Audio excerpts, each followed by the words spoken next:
कांग्रेस के पूर्व अध्यक्ष राहुल गांधी की दाढ़ी इन दिनों खूब चर्चा में है। इसको लेकर के राजनीतिक पारा भी चढ़ा हुआ है। कांग्रेस और भाजपा के बीच परस्पर इसको लेकर के खूब एक दूसरे पर आरोप प्रत्यारोप का दौर चल रहा है। दरअसल राहुल गांधी ने जब तमिलनाडु के कन्याकुमारी से 7 सितंबर को अपनी भारत जोड़ो यात्रा की शुरुआत की थी, तो उस समय उनकी दाढ़ी नहीं थी, यानी वह क्लीन चिट थे, यानी क्लीन शेव थे। लेकिन जैसे जैसे यात्रा आगे बढ़ने लगी तो उनकी दाढ़ी भी बढ़ने लगी और लोग कहने लगे कि राहुल गांधी बढ़ी हुई दाढ़ी के सारे यह साबित करना चाहते हैं कि उन्हें फुर्सत नहीं है। लेकिन उनके कुछ विरोधी कहते हैं कि दाढ़ी एक पहचान होती है जो चुनाव में पहचान के रूप में अहम भूमिका निभाती है। लेकिन कांग्रेस का कहना है कि इसका चुनाव से कोई लेना देना नहीं।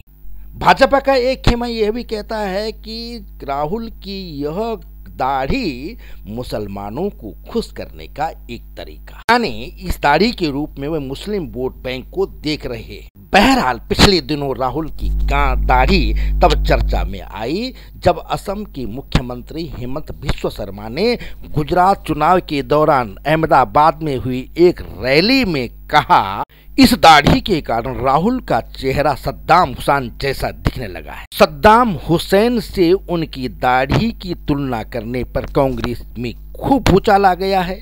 बिस्वा शर्मा ने तो यहाँ तक कहा कि यदि राहुल को दाढ़ी रखनी ही थी और दाढ़ी रख करके उन्हें सद्दाम हुसैन जैसा नजर आना था, उन्हें अपना रूप बदलना था, तो ज़्यादा बेहतर होता कि वह सरदार पटेल की तरह दिखते। अगर नहीं दिखते तो कम से कम नेहरू की तरह दिखते, और सबसे अच्छा तो यह होता कि वह महात्मा गांधी की तरह दिखते। हेमंत बिस्वा शर्मा ने इसे लेकर के कांग्रेस पर भी हमला कहा और कहा कि कांग्रेस की संस्कृति भारतीय जनता से मेल नहीं खाती। कांग्रेस की संस्कृति उन लोगों के करीब है जिन्होंने कभी भारत को समझा ही नहीं। राहुल के चेहरे की तुलना सद्दाम हुसैन से करेंगे तो कांग्रेस का भड़कना स्वाभाविक है। कांग्रेस का भड़कना इसमें इसलिए भी लाजमी है कि सद्दाम हुसैन एक तानाशाह, आपको याद होगा कि इराक के तानाशाह सद्दाम हुसैन ने तेल पर एकछत्र राज करने के लिए जब कुवैत को कब्जा लिया था तो अमेरिका ने उसे वहां से खदेड़ दिया। बाद में जॉर्ज बुश ने फिर इराक पर हमला किया और सद्दाम हुसैन को सत्ता चली गई और बाद में पकड़ लिए गए, उन्हें फांसी दी गई।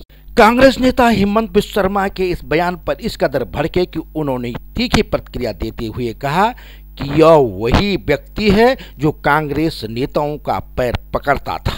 कांग्रेस नेता संजीव दीक्षित ने कहा, संजीव दीक्षित ने भाजपा के बयान को हंसने वाला बताया है। संजीव दीक्षित का कहना है कि भाजपा के इस बयान से हंसने का मन होता है। कभी सोचा नहीं था कि ये लोग इतना नीचे गिरेंगे, लेकिन भारत जोड़ो यात्रा से इनके होश उड़ गए हैं, इसलिए इस स्तर पर गिर आए हैं। कांग्रेस नेत्री अलका लांबा कहती हैं कि अच्छा हुआ जब हेमंत बिस्वा शर्मा राहुल गांधी से मिलने गए थे तो राहुल ने हेमंत की बजाय अपने वफादार कुत्ते को ज्यादा तरजीह दी थी। इस बयान से आपको याद आ जाएगा कि जब हेमंत बिस्वा शर्मा कांग्रेस नेता राहुल गांधी से मिलने उनके आवास पर गए थे काफी समय पहले, तो उन्होंने खुद आकर कहा था कि राहुल गांधी अपने कुत्ते को ज्यादा तरजीह दे रहे थे, उन्हें बिस्कुट खिला रहे थे और हेमंत बिस्वा शर्मा से बात नहीं कर रहे थे। उसके बाद हेमंत बिस्वा शर्मा भाजपा में चले गए थे और अब वह असम के मुख्यमंत्री हैं।